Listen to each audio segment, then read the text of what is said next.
Security, retirez-la. La voix du directeur d'agence claqua comme un fouet à travers le hall de marbre alors qu'il attrapait le poignet d'une femme noire et la tirait violemment loin du comptoir VIP, comme si elle était une ordure envahissant la richesse. Des téléphones se levèrent, des clients rirent. « Ce n'est pas un bureau d'aide sociale », ricana-t-il, la traitant d'escroc, d'intruse, de moins que rien pendant que des dizaines de milliers de personnes regardaient l'humiliation en direct.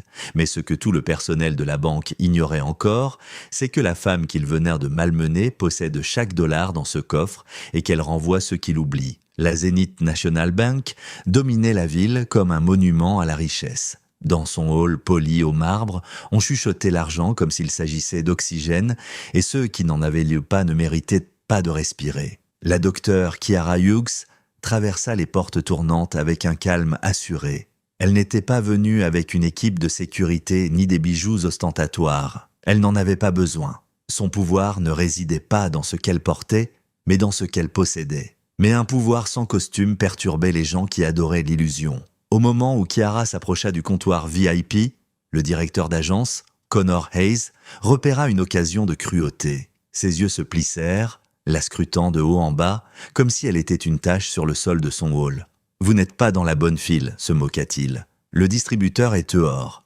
Kiara sourit poliment. « Je suis ici pour examiner un document dans le coffre. » Connor éclata de rire assez fort pour attirer un public. « Bien sûr, et moi je suis le président des États-Unis. » Quelques clients gloussèrent. Kiara tendit sa pièce d'identité et sa carte d'autorisation. Connor ne les regarda même pas. Il n'avait pas besoin de preuves pour alimenter ses préjugés. « Nous n'ouvrons pas l'accès au coffre pour des inconnus », aboya-t-il. « Je ne suis pas une inconnue », répondit calmement Kiara. Connor arracha sa carte et la brandit comme un trophée. « C'est quoi ça, un faux? Vous l'avez imprimé chez vous ?»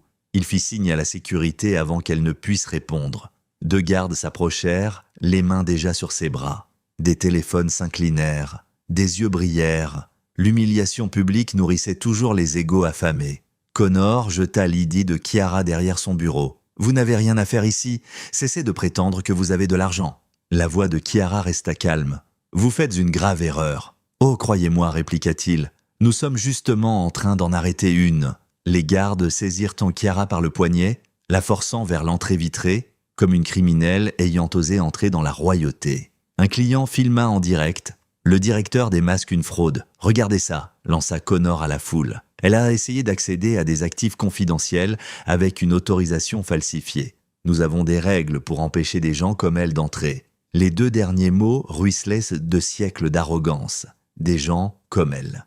Kiara se tint droite, même retenue. « Lâchez-moi immédiatement !» Un garde se pencha. « Madame, ne rendez pas les choses plus difficiles. » Kiara cessa finalement de se contenir. « Amenez le directeur régional immédiatement. » Connor ricana. « C'est moi qui parle au nom de la banque. Je décide qui a sa place ici. » Il pointa les portes du doigt. « Jetez-la dehors. » Les gardes commencèrent à la traîner. Mais tous les écrans du hall devinrent le blanc.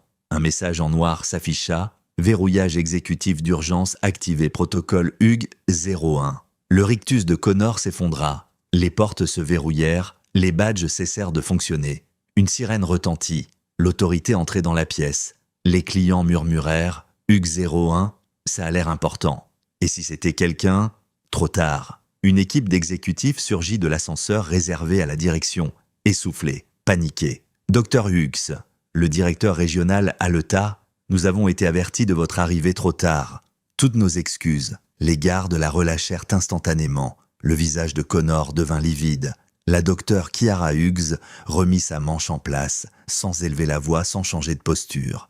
Mais la pièce entière se courba devant sa présence. « Comme je vous l'ai dit, déclara-t-elle à Connor, j'ai ma place ici. » Le directeur fit face à la foule stupéfaite. « Mesdames et messieurs, permettez-moi d'être clair, la docteure Hughes est la directrice générale du Zenith Banking Group, l'actionnaire majoritaire, la femme qui sauve cette banque de la faillite grâce à son capital. » Connor chancela. « PDG !» Les gardes reculèrent, comme s'ils craignaient de toucher une ligne électrique. Kiara se tourna vers lui, regard tranchant, voix d'acier. « Vous avez humilié une cliente, vous avez agressé votre PDG, et vous avez diffusé votre arrogance au monde entier. » Connor tomba à genoux. « Je ne savais pas, je le jure. »« Et c'est bien ça ?» l'interrompit Kiara. « Le problème. » Le directeur régional baissa la tête. « Quels sont vos ordres, docteur Hughes ?»